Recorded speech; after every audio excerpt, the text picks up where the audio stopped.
Welcome to Sacrifice and Success, a podcast that looks at what we give up in order to thrive. I'm John Hegarty, chairman of Soho-based independent media agency Electric Glue. In this series, I'm talking to people from the creative industries about what they have sacrificed to be where they are today.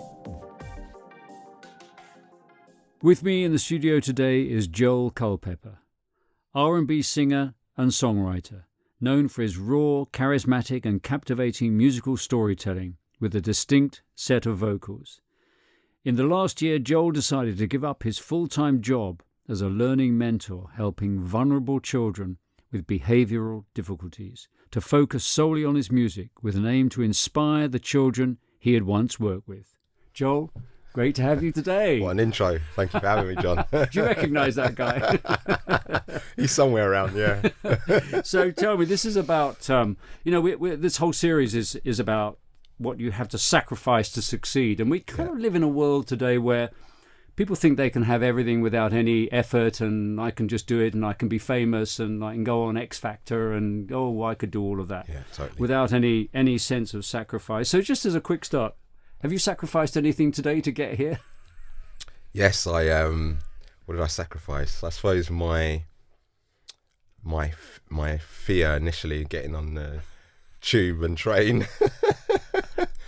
How was it? Get rid of that. Yeah, it was fine. I mean, we're adjusting, aren't we, into a new world, and I guess sacrificing some of my sleep. I got to bed a bit late last night, so you were worried about this, weren't you? You were worried about oh my God, what am I going to say? I've got to get. Yeah. Are you a morning person or an evening person? I am both. You're both. Yeah, I think I'm some sort of hybrid. Nocturnal early bird. I'm up very early and I'm go to bed very, very late. I do nap. That does happen from time to time. They say that's one of the secrets, isn't it? Yeah. It's interesting, actually. I found in my work, I'm better at ideas first thing in the morning. Yeah. Maybe it's my brain's refreshed by sleep, and totally, yeah. by the end of the day, it's completely knackered. I've sacrificed all of that, and I can't do any more. But I found I liked getting in early and getting ahead of the day. Yeah, but totally. that's fantastic. So tell me, Joel, you became a learning mentor for children. This was a fantastic thing to do for children with learning difficulties. How did you get into that? Where did you? It sort of happened by accident, in all honesty. I needed a part-time job, I think when I was around 19, 20, and I started working for a preschool. A friend of mine was working at our sort of local preschool in Lewisham, and it's a line of work I just stayed with. I had a good rapport with some of the parents.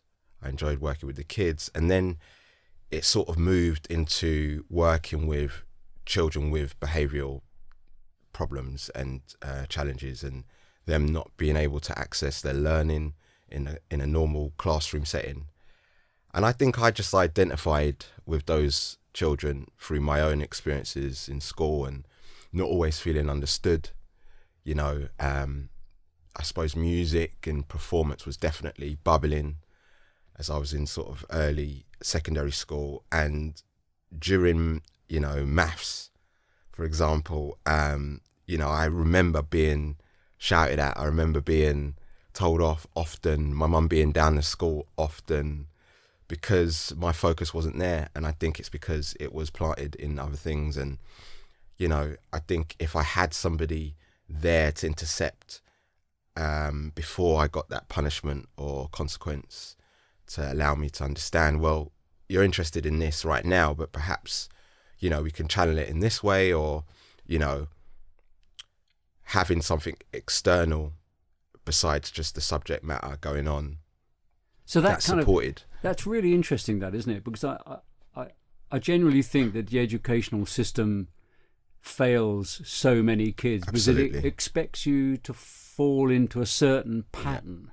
Yeah. And a lot of people don't. No. A lot of people don't learn that way. They learn in different ways. Totally. And so there you were. You have this great creative skill. you didn't realise how to express it at that moment in time. Somebody's in there teaching you maths. Yeah. Which, He definitely didn't think it was a skill at the time. yeah. Well, the other thing too is I went to I went to art school, and then from art school to design school. Yeah. And when I went to art school, I'm a lot older than you, Joel. So it was like in the 60s. Yeah.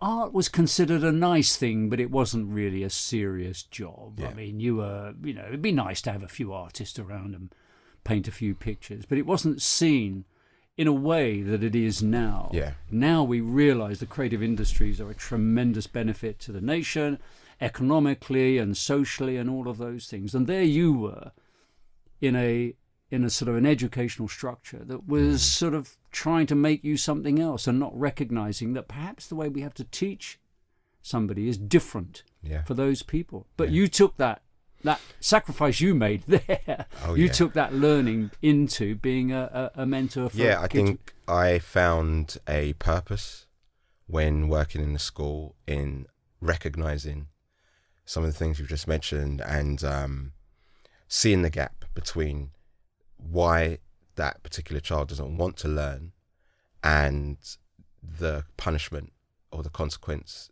about to follow.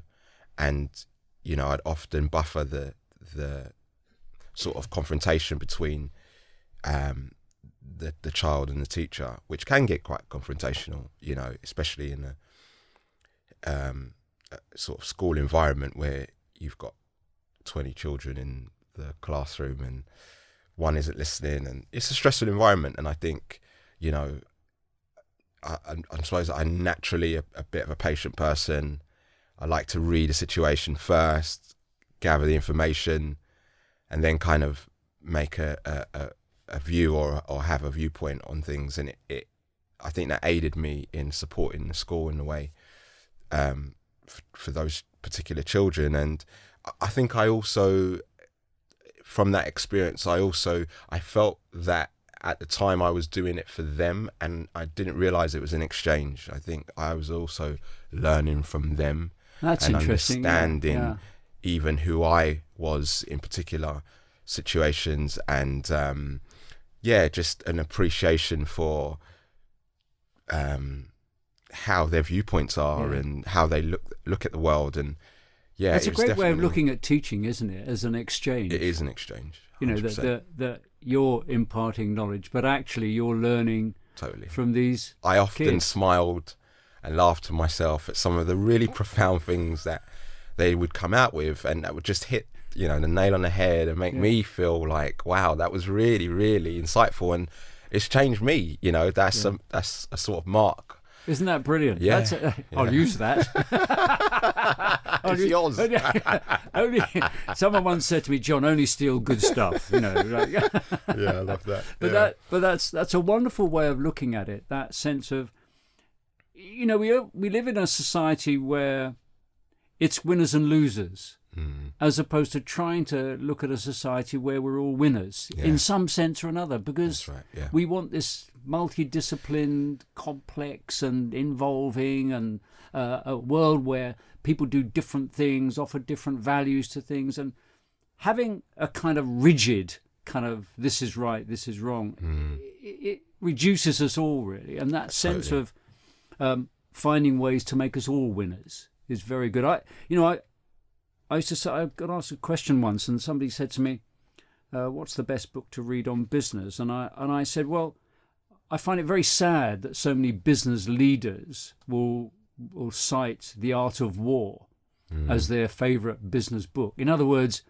somebody's got to win and somebody's got to lose, as opposed to, can't we find a way of us all winning? And that you provide something, I provide something. So that was great. You were learning from these kids and being paid. Fantastic. Pretty poorly, but that was a sacrifice. That was a sacrifice in itself, and I only mention that because I think, in general, the teaching vocation and the stress and workload that those teachers have and what they do it for is still something that I find incredible in terms of how we measure someone's worth, and it's it's not an easy job to do. So my hat gets tipped off to anybody that goes in, day out to a school, working in those environments. Isn't it? It is. So I was thinking about this the other day as well. With obviously we're all open to these kind of thoughts as we live through this terrible pandemic, and I think, isn't it odd that people we value so much, like nurses, like teachers, like people, and we pay them so badly. It's kind of odd, isn't it? Yeah. And I'm not having a go at estate agents, but. No, I don't. I might know. I've got a few pals at the estate agents. I don't.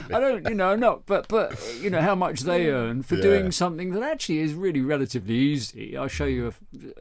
But it's odd, isn't it? And do you wonder, in this environment, in this world we're living in today, that a switch might have clicked? We might be looking at things in a different way and valuing them differently. I think in 2020, you'd hope that our sort of significance and importance for those particular people would definitely be more, front and center and valued in the right way, and their, how much they earn reflected in that way as well. I just think if there was a year to sort of recognise that sort of imbalance, it's definitely this year. Yeah. Teachers and nurses they're front and center, surely. Aren't they just? But also, doing what you were doing, it wasn't just, I'm teaching in a nice school and the kids are learning a bit of geography and a bit of history. You were there with kids with learning difficulties and being a teaching mentor or however you want, a learning mentor.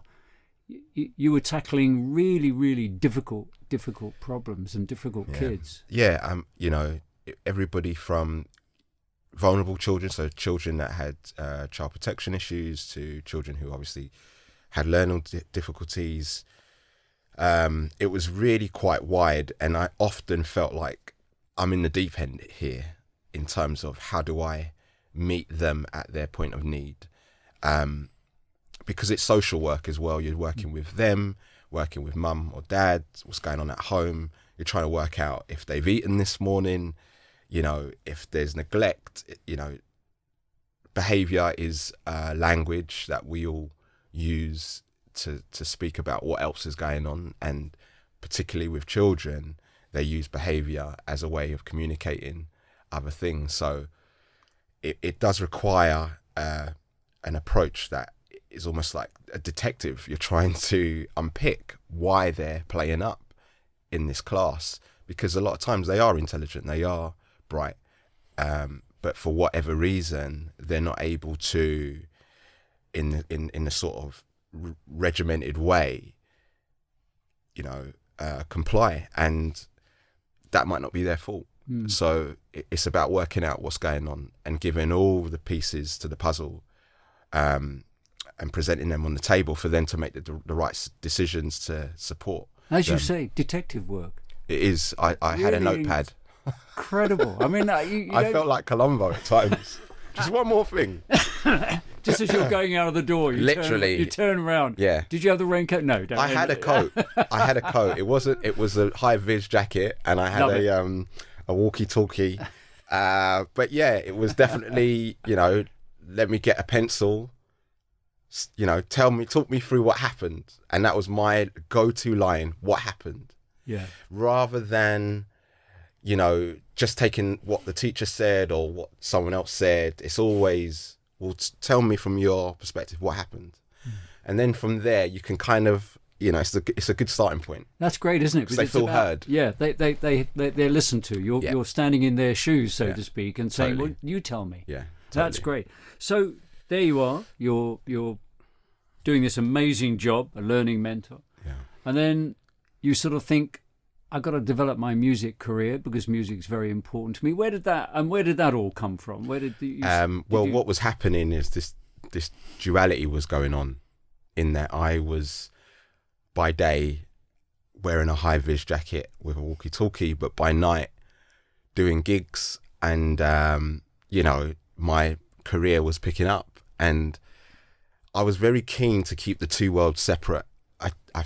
I felt like, right, I've got my sort of behaviour mentor hat on when I'm at work, and I engage with that. And then when I'm on the stage and I'm doing my music, you know, I'm very much, you know, Joel Culpepper, the artist, and I kind of wanted to keep them splintered. But what was happening is that the worlds were just colliding ridiculously, you know, crashing into one another. And it kind of, you know, in good ways as well, in that I was going into work with, you know, people sort of scratching their heads by going, I think I've just seen some stuff on social media with you performing in Germany last week. Is that right? Are you a singer? And it just catching on within the school that I perform. And then once they discovered that I was on YouTube and the kids knew about me being a singer, you know, your credibility, my credibility just went through the roof, didn't it? You know, and it's so weird. I want to be in that class. Can I be in that class? Yeah, I never thought of it like that. I never thought that they'd even be interested or cared that I did music in that way.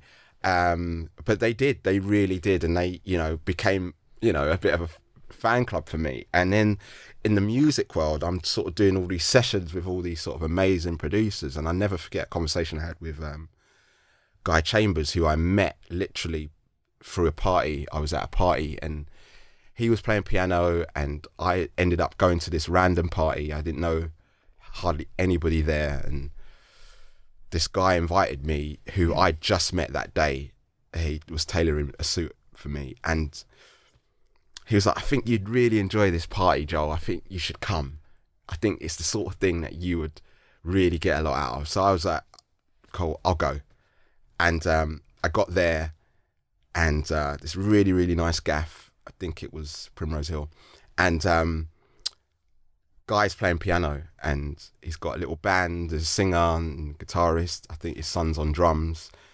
And it's quite, you know, sociable and chatty, and if people are eating and drinking and stuff. And the guy who invited me to this party, he was drunk when I got there, right? So he's literally like plastered, and I'm like, oh my God, I don't know anybody here, and he's drunk. Oh no, this is horrendous. Oh, no. Do you know what I mean? So I'm working out when I can leave, basically. You know, calling the Uber. Within 20 minutes, I'm going to drop shoulder and kind of get out of there. But he had approached Guy in that time and got in his ear and said, he's a singer. So Guy quite, you know, brazenly, and I've got to know Guy really super well over the last few years. He came up to me and was like, so I heard you're a singer. And I said, yeah. So then he said, do you fancy a go? And I said, okay.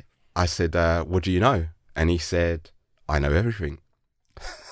That's not a bad answer, is it? I know. Never forget it. This is how it ping-ponged back and forth between us. And I said, do you know Prince? And he said, yep, let's go. And I sang Purple Rain. Oh, what a great song. And it was such a magic moment, because I sort of stepped up to this mic in this, as I say, random house in this party, and I started singing Purple Rain, and it turned into this, it turned from a sort of gathering to a gig. And people just flocked towards this kind of kitchen stage that we had made, and I'd finished, and I actually felt quite self-conscious because there was a singer before me who was performing, and I sort of gave her the mic, and she sort of stood back and was just like, no, you're all right, mate. And Guy just jumped off the piano. He was like, you've got to know more. James Brown, Michael, who else do you know? So I'm like, okay, let's go for it. So I'm having these sort of really weird events happening outside of being a learning mentor. Yeah. And the following day, I remember sort of escaping this party thinking, I've sang 3 songs off the top of my head and dominated this party. And I felt like I was probably too intrusive. I was quite self-conscious. And I left. But before leaving, this really attractive woman asked for my number. And I was like, oh, okay. And she was like, not like that. I'm Guy's wife. I I love it. I love it. You So I thought, was like, I'm in with a chance here. Then all of a sudden, the and rug's pulled out from underneath literally, your I was like, feet. oh, right, cool. And she was like, guy's got to work with you. So the following day, I get a text, and it's from Guy's wife, and she says, what are you doing for tea? Well, you like tea. We know that. We've established you like tea. I love tea. Love tea, yeah. But this was tea in the sense of dinner. So they invited me round for dinner the following night, and I went round there, and they were just completely fascinated by the fact that they hadn't heard of me before, but also that I was working in the school. And I think it started to give me information about the two worlds, and perhaps I shouldn't keep them from one another. And whenever I was in sessions with different artists and producers, I would say my full-time job is working in a school. In a school, as a learning mentor. As a learning mentor. Kids who regularly hit, punch, spit, bite, you know, you name it, I've experienced it. Which kind of gave them an impression and I suppose context for me as a person and even our approach to certain songs. And then in the school setting, starting to trickle out amongst the children that were, you know. But the lovely thing there is you weren't going to sacrifice one for the other. You brought them both together to kind of go, they help me in you know, I'm helped in either way, which is wonderful, actually, isn't it? I never looked at it like that. But it did inform one another. It did sort of, but it became overwhelming in that I was literally touring and working, and I felt like I didn't want to be a teacher that taught with my words. I wanted to speak with my actions. I felt like that was more impactful. If I'm 10 or 11 and I've got this behavior mentor influence, you know, in my life, I think by what they do is more important by what they say. I think what they say actually might go in one ear and out the other because I'm 10. But if I know that Joel's left work because he's pursuing music full time, I think, and manages to be successful, I think that's more of an impression. Yeah, actions speak louder than words. Totally. And I thought, you know, I sat in an inset meeting one day and I sort of looked around the room, and I'd been at this school for now 4 years, and I thought, I've got to go. I've got to leave. I've got to, it's now. The time is now for me to... Talk a bit more about that sacrifice of going, I've done this, I've now got to move on. Was it a difficult process there? Yeah. What was it? What happened? I mean, we know the great session you did and meeting chambers and but there's something else happened. What clicked in your mind? I think the realization that, you know, time had, you know, I didn't plan on being there for 4 years at all. It's almost like it blinked and there it went. And I did struggle to leave because I did make such important, strong relationships with those children and teachers. And they had supported me throughout that entire period. They had championed me. They was like, Joel, you know, we'll come to the gigs. You know, they started coming to the shows. The teachers, I'd always give them a shout out. And there'd always be a cluster of the teachers, you know, even though they've got to go to school early in the morning, they'd be at the shows, you know, and it was great. And it gave me a sort of normal footing and grounding that I think you need in the music industry. I think there's so much to kind of balloon you that you do need anchoring, and the school and that environment did that. You're listening to Sacrifice and Success, a podcast brought to you by independent media agency Electric Glue. You know, people often say to me, what's the definition of creativity? And there's, you know, there are many definitions of it. And I always say, well, you know, we're all creative. That's one of the things that makes people, humanity, amazing. We are creative. That is something that we must all remember. And I've always described it as an expression of self. That actually when you're being creative, what you are is you're expressing what you feel and do. And so often, and I'm listening to you here now, and you're saying, this is what I was feeling, and I'm putting that into my music, which in my view makes it even more powerful because it's an expression of someone's point of view, which makes it brilliant. Thank you, mate. Yeah. No, it does. I mean, I think that's very important. I mean, there's lots of stuff out there with, you know, I want to hold your hand, yeah, baby, love you, baby, you know. And, you know, okay, it's quite nice, but it just like you were saying about what some teachers do, it goes in one ear and out of the other. Yeah. It doesn't stick. Why does some things stick and other things don't? Because you feel that artist, and we're all artists, or as somebody once said, we're all artists, but some of us shouldn't exhibit. That's a different point. That I'm stealing. I've stolen it, so it's for you. That's brilliant.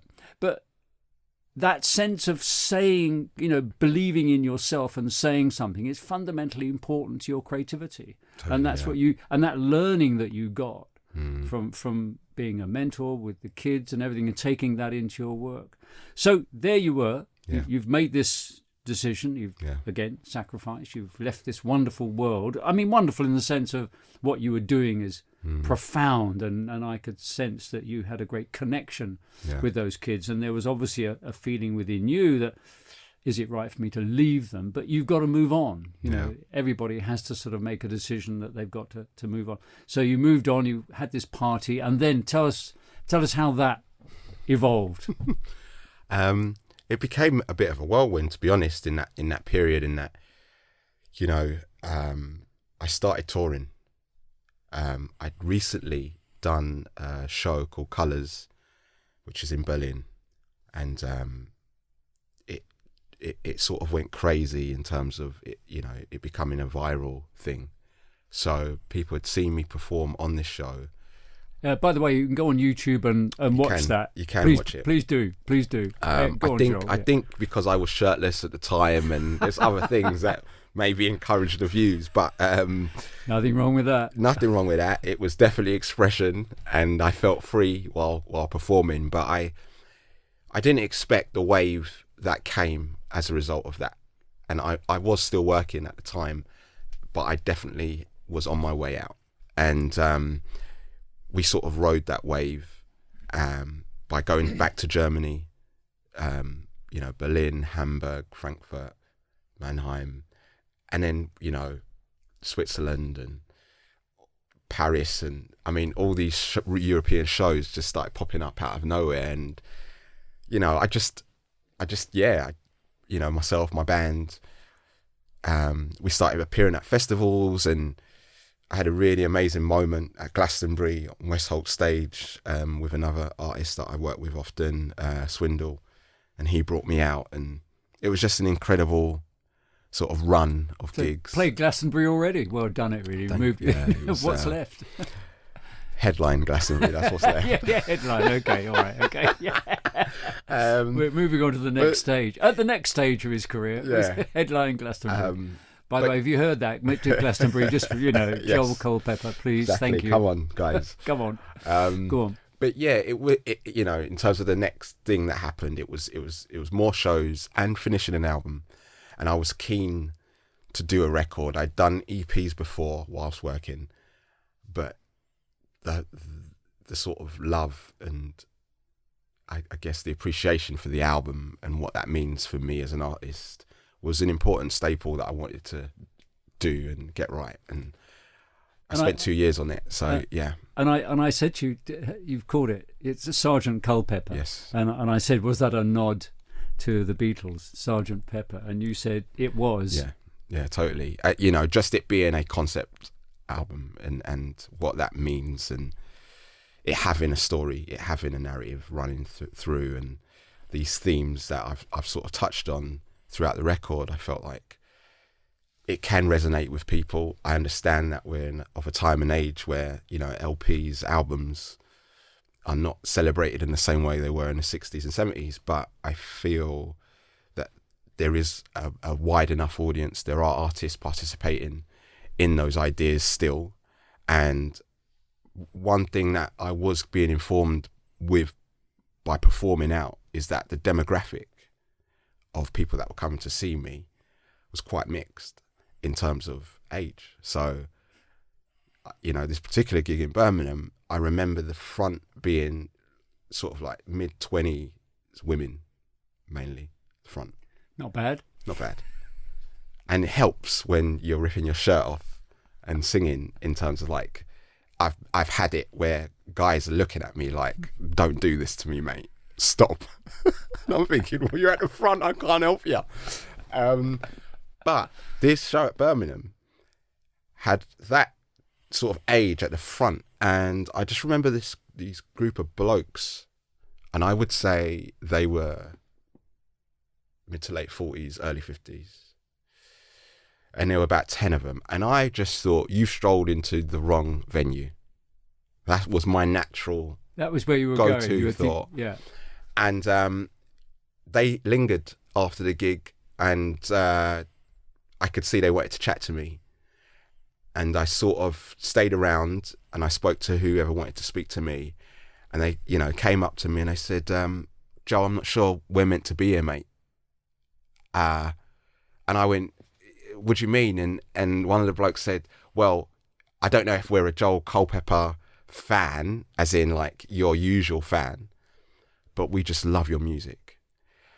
And again, that kind of was brilliant. A moment for me to understand that this resonates with more than just people that want to see me take my shirt off or a particular age. And I think the concept album and doing an LP in the way I've done it is also for people that want to access, the artists that they grew up listening to and loved, and kind of gave them that detail within music. I think that's a fantastic story. And I think it, for me, what that says is that when you do something that comes from within, when you're telling a story, when you're talking about your world in a very personal way, actually, believe it or not, it opens up to a whole range of people. Totally. As opposed to, this is just a style of music that you like or you don't like. Yeah. And I think that's a lovely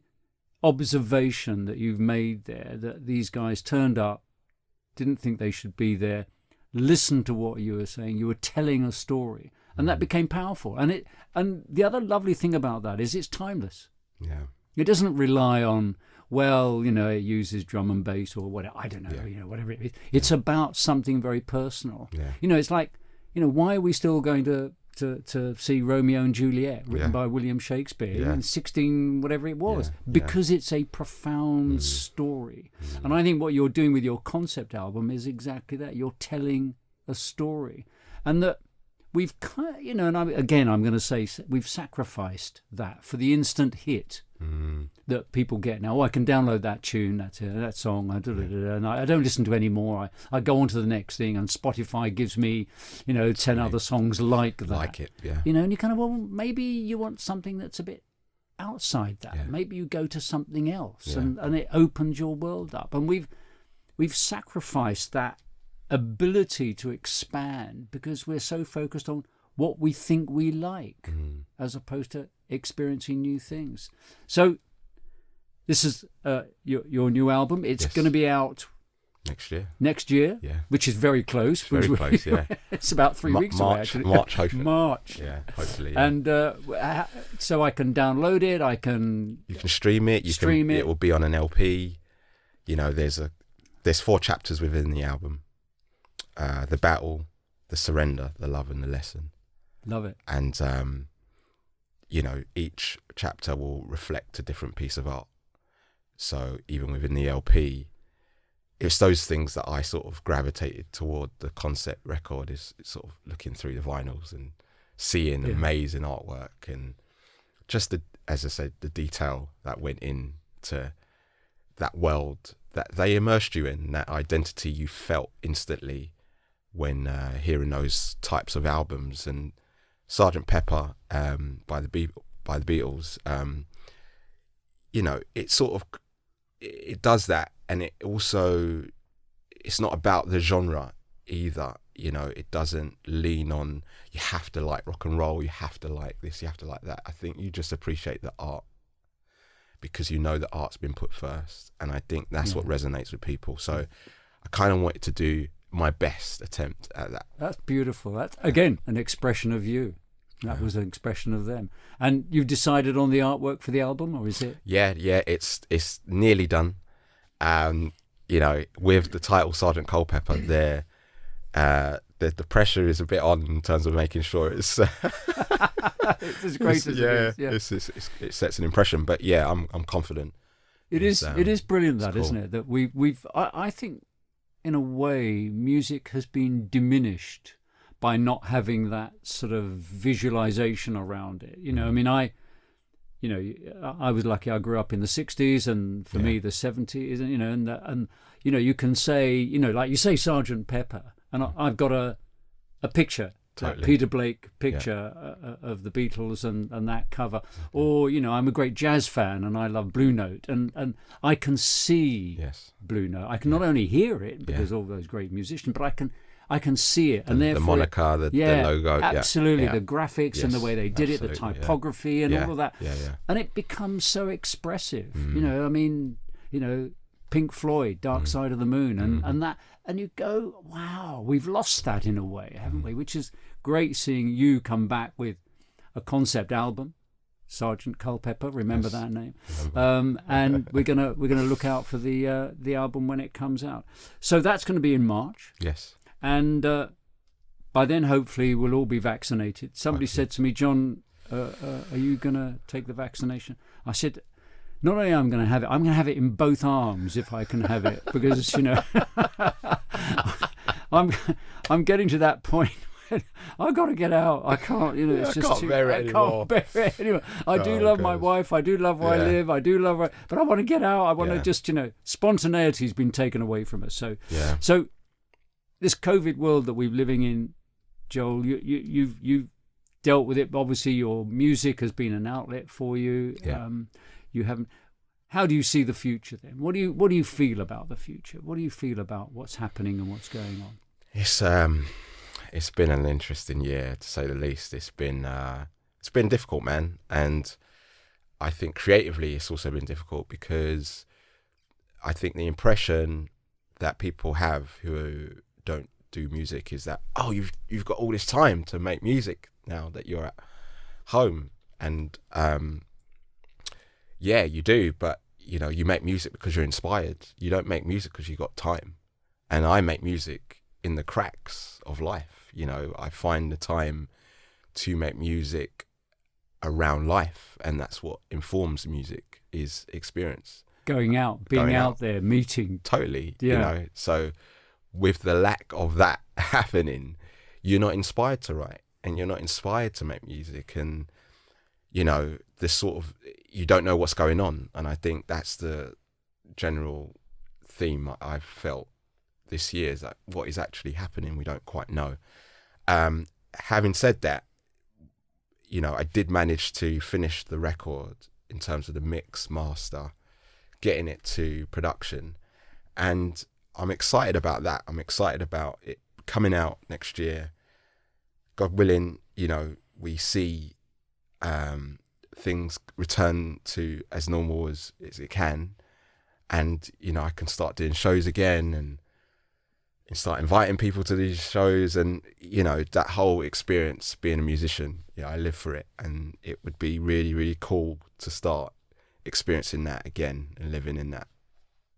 Yeah. I think that's a lovely message, because you know, we're constantly reading about how, isn't it great, we can all work from home, we can stay at home, we don't have to travel, we don't have to and you can see all these tech companies selling that like there's no tomorrow, and you can Zoom and Google and hang out and all those things. But what makes life wonderful is those interactions, those incidental interactions. We don't know when they're going to happen. You don't know how you're going to be inspired as you walk down the street and you see something, you hear a sound, and you put, oh, that could be good, that's something. You don't know. And this is the terrible thing I feel that is happening at the moment, is the danger that this pandemic will diminish us as people, because we aren't interacting with each other. And that sense of, oh, it's wonderful, we don't have to go into the office, and you know, we've got to have those interactions. That's what makes us human, absolutely, that's what inspires us and makes us great. You know, I worked in advertising, and I used to say, you know, I work in advertising, I don't live in advertising. I bring the world outside into Yeah. what I do, and like you don't, you know, you work in music, but you don't live in music. You bring the world outside into your music, which makes it, you know. Have you ever watched Mad Men? Oh, yeah. Or you just said advertising. That's the picture I had in my head. That's the picture you got of it. Yeah, it was. There were bits of that were accurate. Yeah. The only thing I complained about Mad Men, but the ads were so bad. Yeah. You know, that, if I'd been doing the show, I think I'd made him make better ads. Better ads, Yeah, yeah. that would have been more interesting. Yeah. But here you are now. You're on the cusp of a fantastic career opening out in front of you. That sacrifice you made to get into music, to teach kids, how that has kind of helped you. Is there, you know, what do you see the kids still? Yeah, well, actually, I got one of them involved in a music video that we got to shoot just after the first lockdown. Yeah, he plays a younger version of me, which was pretty cool. Oh, that's great. I'm still very much in touch with that school, and I don't know to what capacity I want to continue to work with kids and sort of provide that influence. I definitely know I want to still do that in some way, give them access to what I'm getting somehow, for them to just see it and just know that if they want that, they can have that if they want it. But I think that the lovely message that you're sending out here, Joel, is that you're saying we have these incredible kids. They don't learn in a conventional way. They learn in perhaps a slightly unconventional way. Yeah. So, and who says that's unconventional? You know, it's just different from us. Yeah. And that we've got to recognise that music and understanding how they relate to things can be a powerful force for teaching, and we should never deny that, and that we have this asset in all these incredible kids that we're wasting if we don't find how to help them express what they can say.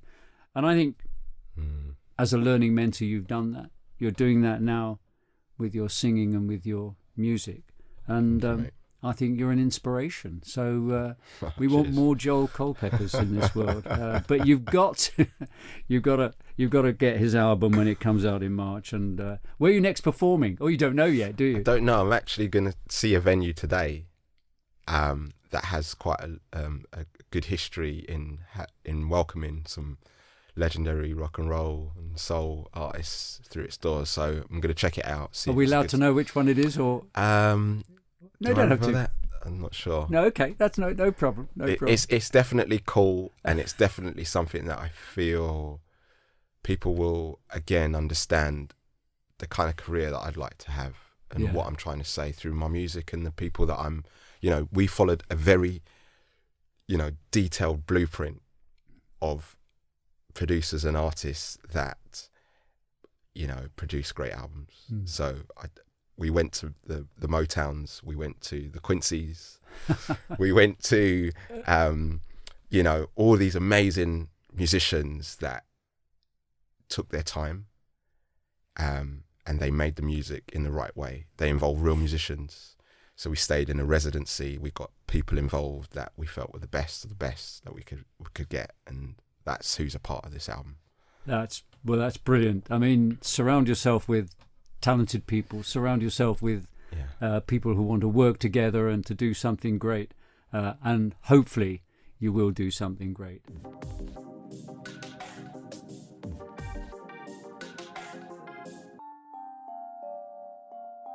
So Joel, we asked you to bring in a quote or a poem about sacrifice, and why did you choose this piece?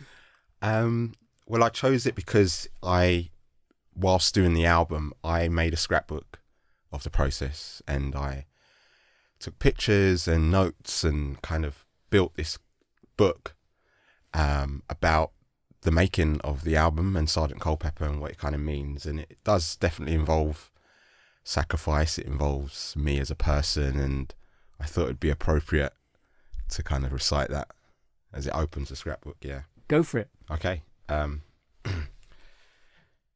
Young kings do foolish things, but in the pursuit to be self-made, our losses become wins. Our conflicts mature us. Love worn on sleeves define us. Our foes can shapeshift from one person to internal. However, embracing the responsibility we've been given will strengthen our premiership and inspire the people we seek patronage. There can be no expectations, only the moment given to deliver our all to the things that excite us the most. When we understand how fragile life is, ironically, is when we will be most powerful. Wow. Joel, it's been absolutely fantastic talking to you. Likewise, mate. Inspiring. And as I said to everybody, Sgt Culpepper coming out in March. Yes. It's going to be brilliant. Listen out for it. Watch it. It's going to be fantastic. Joel, thanks for everything you've done for those kids and for your creativity. Just brilliant. Thank you very much. Cheers.